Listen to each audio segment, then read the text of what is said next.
ये बताइए कि आपको हमने दावत दी थी, 7 बजे बुलाया था, आप ये कोई 9 बजे पहुंचे हैं, ये कोई तरीका है सर? अच्छा, देर से आने की माजरत चाहता हूँ। असल में मेरे चाचा जान की ना happy death day to you हो गई थी, तो वही इंतजामात करके, क्योंकि सबसे बड़ा भतीजा मैं हूँ खानदान में, तो डेथ हो मैंने गई? देखा। हाँ, डेथ हो गई, इंतकाल हो गया उनका। इन्ना लिल्लाहि व इन्ना इलैहि राजिऊन। बड़ा अफसोस हुआ। ये जी कौन थे आपके चाचा? कोई नजूमी थे? जी, ये नजूमी थे, और हमारी जो सिलसिला चला आ रहा है ना, जद्दी पुश्ती कर रहे हैं हम लोग, दादा परदादा बाप ये वो सारा खानदान पूरा, हम लोग जितने भी हम लोग ये काम करते हैं। तो उन्होंने अभी रिसेंटली एक, आपको पता चला होगा, प्रिडिक्शन की थी कि 2026 में दुनिया ख़त्म हो रही है। हाँ जी, हाँ जी, ये बिल्कुल प्रिडिक्शन हम सब ने सुनी। हाँ, तो दुनिया तो खत्म नहीं हुई? नहीं चाचा, आज ख़त्म हो गए, तो उनकी दुनिया ख़त्म हो गई। तो बात वो ठीक कही है उन्होंने, अपने जो प्रिडिक्शन उन्होंने की थी सही थी। बहरहाल अपनी अपनी प्रिडिक्शंस होती हैं, मेरा काम कुछ और है। मैं लाइनें भी देख के बताता हूँ, मैं आपके कार्ड भी पढ़ के बताता हूँ कि आपके साथ आने वाले दिनों में होगा क्या। अच्छा, एक बात बताइए, आपके पैरों में लकीरें हैं? पैरों में लकीरें? मेरा नहीं ख्याल पैरों में लकीरें किसके होती हैं। यानी आपकी नहीं है ना, मतलब है या नहीं है, ये बता दें। मैंने गौर नहीं किया, लेकिन नहीं है मेरा ख्याल में। नहीं ऐसे है। हाथों की तरह की लकीरें तो नहीं। नहीं, तो आप बैरून मुल्क सफ़र नहीं कर सकते अगर आपके पैरों में लकीर नहीं है। हाथों पे लकीरें हैं आपकी? हाथों पे तो हैं, ये देख लीजिए। अच्छा, यहाँ मैं देख रहा हूँ, एक मिनट ज़रा इधर कीजिए, वो उधर कीजिए। हाँ, ये देखो, दोनों का मिला के ना। अच्छा, आपके पास पैसे की फरावानी होती तो है, लेकिन आपके हाथ पे पैसा रुकता नहीं, ठहरता नहीं, ऐसा है? आता है तो चला जाता है। पैसे वैसे, हाँ, सैलरी वगैरह आती है तो वो फौरन खर्च हो जाती है। एक मिनट, मैं इसका अदद निकालूं, एक मिनट। 2 1 2, 2 3 6, मेरा काम फिक्स। अच्छा, आपका जो है ना अदद आ रहा है 3। 3 का मतलब ये होता है कि आपके दौलत हाथ में आ तो रही है, लेकिन रुक नहीं रही। बिल्कुल ऐसे ही है। आपके हाथ लीक हैं। क्या मसला है मेरे हाथों के साथ? हाथ ठीक तो है, हाथ है, कोई शॉपर थोड़ी है कि लीक है। अजीब अपनी तरफ से ही आप। अच्छा, हाथों में आपके बकौल हाथ लीक नहीं है? नहीं है। एक मिनट, सुराख कहीं और देखता हूँ आपके कहाँ है। 2 कान के छेद मिला लो और 2 नाक के नथनों के छेद मिला लो। अच्छा, अब आपका अदद बन रहा है 4। 4 नंबर वो है कि जो आपको पीछे खींच रहा है, आप आगे भाग रहे हो, ऐसा ही है? आप जिंदगी में ऐसा फील होता है कभी कभी कि कोई चीज रोक रही है मुझे। हाँ, तो आपके ऊपर शनि हावी है। शनि हावी है मेरे पे? सर, ये शनि क्या होता है, मुझे बताइए ताकि मैं इससे बच सकूं। देखिए, शनि जो है, इसका मुझे भी नहीं पता, क्योंकि ये हिंदी लफ्ज है, कोई ना कोई मतलब होगा, लेकिन इसको केतु ने पकड़ा हुआ है, इसके पीछे है वो। केतु ने आपके शनि को पकड़ा हुआ है। शनि ने केतु के पकड़ने के बाद उसको राहु ने पीछे से पकड़ा हुआ है। तो ये 3 चीजें मिलके आपके मंगल के अंदर गई हुई हैं। और मंगल जो है वो किसके बाद आता है? पीर के बाद। पीर के बाद आता है। आप वो वाला मंगल समझ रहे हैं, वो वाला मंगल नहीं है, ये दूसरा, ये वो है जंगल में मंगल, तेरे ही दम से। अच्छा, जिस तरह केतु ने आपके शनि को पकड़ा हुआ और शनि को राहु ने पकड़ा हुआ है, ये जिस तरह इन तीनों ने पकड़ा हुआ है ना एक दूसरों को, ये कभी ना कभी इन पे छापा पड़ जाएगा और ये तीनों जेल हो जाएंगे। सर, ये जो आप बातें कर रहे हैं ना, मैं ज़रा आपसे थोड़ा सा और फॉर्मल अंदाज में इंटरव्यू लेना शुरू करता हूँ। मुझे ये बताएं, ये न्यूमरोलॉजी में और एस्ट्रोलॉजी में फ़र्क क्या है? देखिए, न्यूमरोलॉजी और एस्ट्रोलॉजी में फ़र्क सिर्फ स्पेलिंग का है।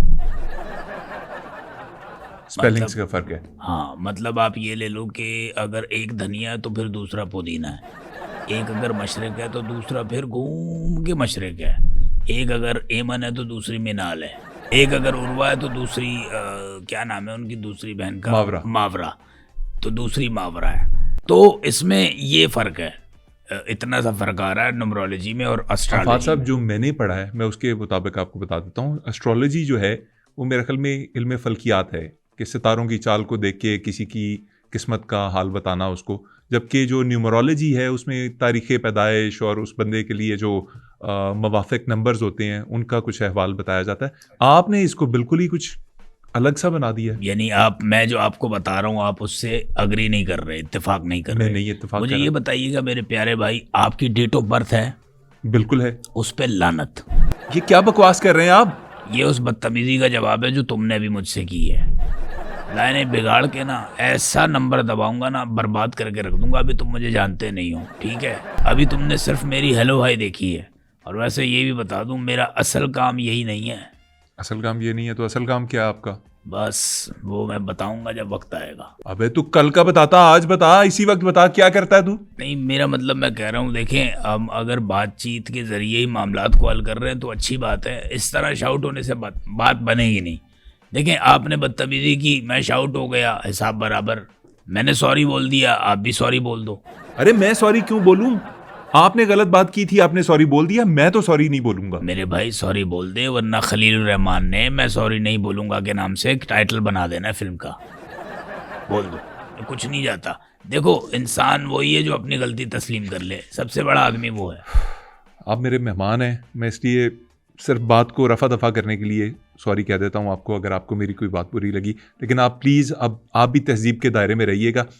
अब मैं आपसे फॉर्मल क्वेश्चन पूछने लगा हूँ। अच्छा, फॉर्मल आप पूछिए, लेकिन सबसे पहले अब मेरी नज़र ना आपके नाक पे गई है। अच्छा, आपका नाक है चौंचीला, यानी तीखा नाक है आपका, चौंचीला है, चौंच वाला है। अच्छा, चौंचीला जो नाक है ना आपका, ये बड़ा फायदेमंद होता है और धनी है किस्मत के आप। ये बताएं, जब आप नहाते हो तो गीले हो जाते हो? ऑफ कोर्स, जब नहाता हूँ तो गीला हो जाता हूँ। ये कैसा स्टूपिड क्वेश्चन है? खाने के बाद पेट भरा भरा लगता है? जी। रात को जब आप बेड पे जाते हैं तो सो जाते हैं? हाँ, कुछ देर बाद सो ही जाता हूँ। अब देखें, आप चाहे जितने आलिम फाजिल बन जाएं, लेकिन यहाँ पे सेम पेज पे खड़े हुए हैं हम, क्योंकि जो चीज़ें आपके साथ होती हैं वो मेरे साथ भी हो रही हैं।